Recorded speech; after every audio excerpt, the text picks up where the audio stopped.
Senhoras e senhores, foi dada a largada para o Grande Prêmio do Automobilismo Nacional. Hoje nós vamos assistir a história do automobilismo brasileiro nos anos 60. Se você ainda não curtiu, deixe já o seu curtir, compartilhe e se não for inscrito ainda, se inscreva!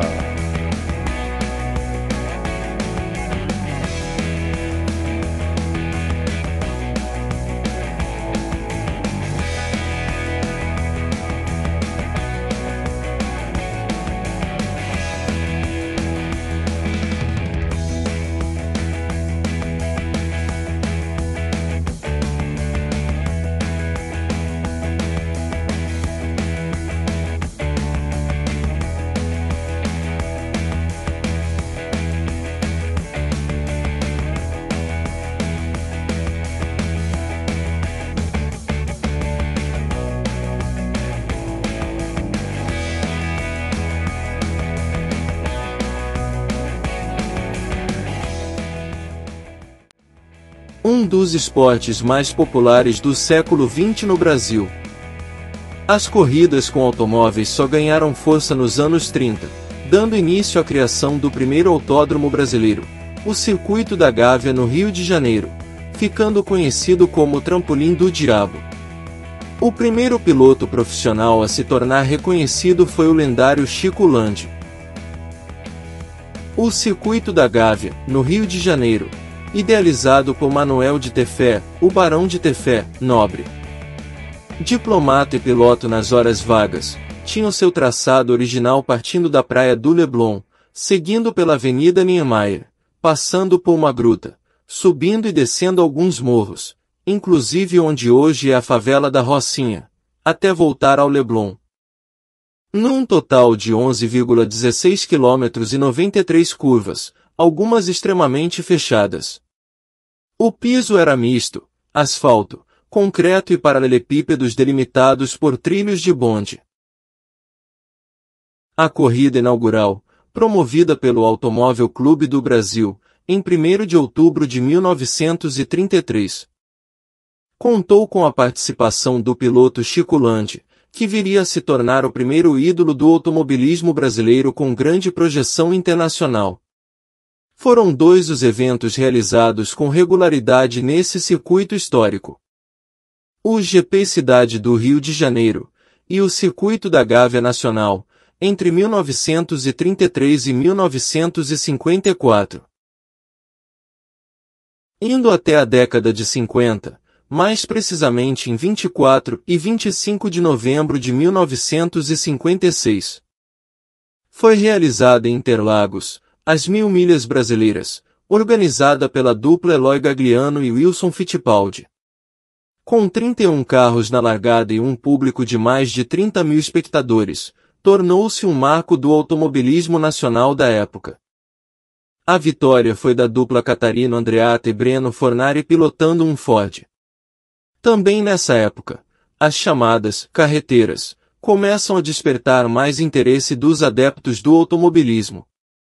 Esses veículos curiosos eram construídos geralmente utilizando chassis e carrocerias de carros de série mais antigos, anos 30 e 40, incrementados, com alívio de peso, retirada dos freios e motorização muito mais forte, chegando a 300 HPs. Apesar de o departamento de competições da Vemag só ter sido oficialmente criado em 1961, ela já participava de competições desde 1958 com Carl Ives, pioneiro a adotar o simpático carrinho, passando pela equipe de fábrica Serva Ribeiro, posteriormente equipe Vemag. Grandes pilotos brasileiros travariam disputas ferrenhas nas pistas nos anos seguintes utilizando carros DKV. Até os anos 70.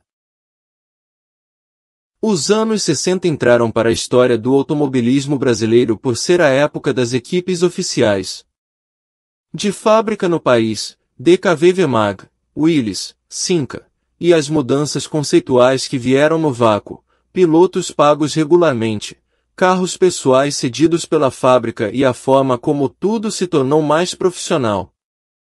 Ao contrário das carreteiras que utilizam monstruosos motores V8 de Thunderbird e Corvette, montados em chassis e carrocerias de banheiras americanas, em sua maioria dos anos 30 e 40, os carros de fábrica eram baseados em modelos originais de produção.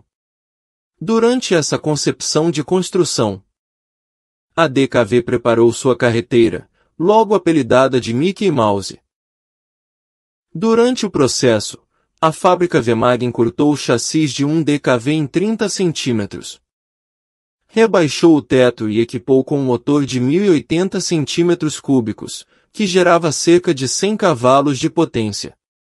Logo a carreteira Mickey se tornou um verdadeiro sucesso em pistas travadas. Com o final da equipe Vemag no fim dos anos 60, o departamento de competições foi extinto e os carros vendidos para pilotos particulares, e foi assim que o famoso Mickey da equipe foi parar nas mãos do piloto volante 13. Nos anos 60 o Brasil tinha pouquíssimos autódromos e por isso a maioria das corridas de automóveis eram realizadas em circuitos de rua, muitos deles improvisados e com muito pouca segurança. Além das capitais e regiões metropolitanas como Brasília, Rio de Janeiro, Salvador, Belo Horizonte, Recife, Goiânia, Porto Alegre, Niterói, etc.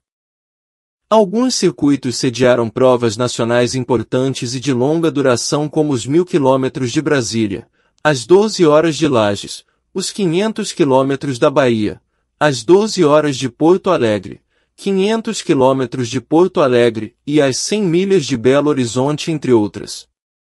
Corria-se naqueles tempos em pistas apertadas, com postes e árvores sem as devidas proteções e até em pistas pavimentadas com paralelepípedos. No final da década de 60 foram inaugurados os autódromos do Ceará, do Rio de Janeiro e de Guaporé no Rio Grande do Sul, que vieram fazer companhia ao já consagrado Autódromo de Interlagos na capital paulista, que até então era o único em operação no país. Muitos carros, de todos os tipos e modelos, eram postos à prova em verdadeiros embates, onde os acidentes eram frequentes. A mais brilhante equipe de corrida do Brasil nos anos 60 foi, sem dúvida, a Willys Overland. Ela começou junto com o Willys Interlagos.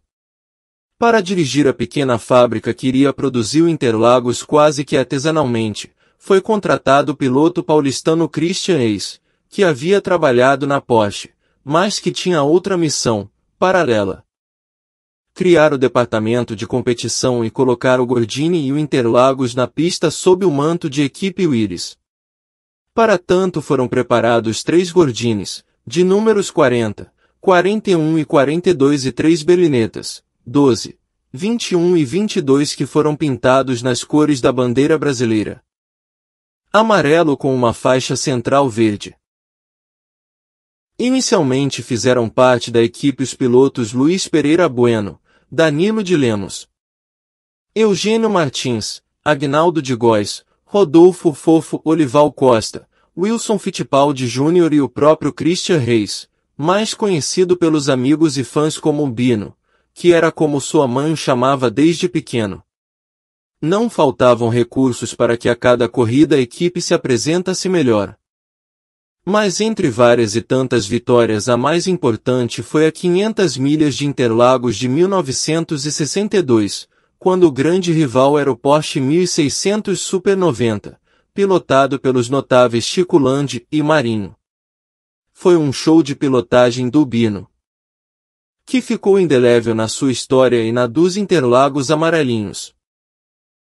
6 meses depois o Bino foi escalado para pilotar um protótipo Alpine M63 de 1001 cm3, carro que deu origem ao nosso Interlagos, em dupla com o jornalista e piloto francês José Rosinski na 24 horas de Le Mans de 1963.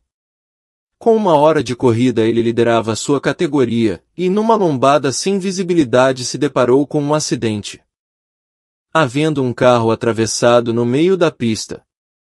Ele teve de desviar, mas saiu da pista e bateu numa árvore. Ainda não havia guarda-reios nas pistas. com um forte impacto, irrompeu-se um grande incêndio e dessa maneira perdia o Brasil o seu grande ídolo. As qualidades que se exigem de um carro de impecável desempenho e que eles correm para ganhar.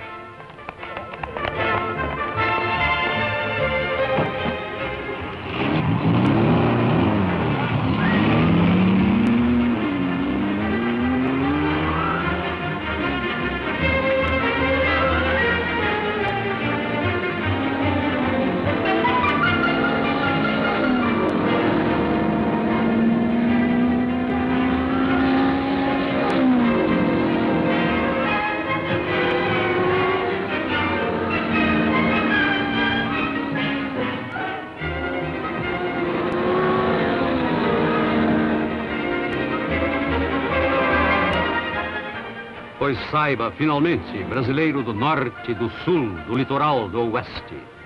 Saiba que o Brasil venceu, de fato, na grande competição automobilística do nosso tempo.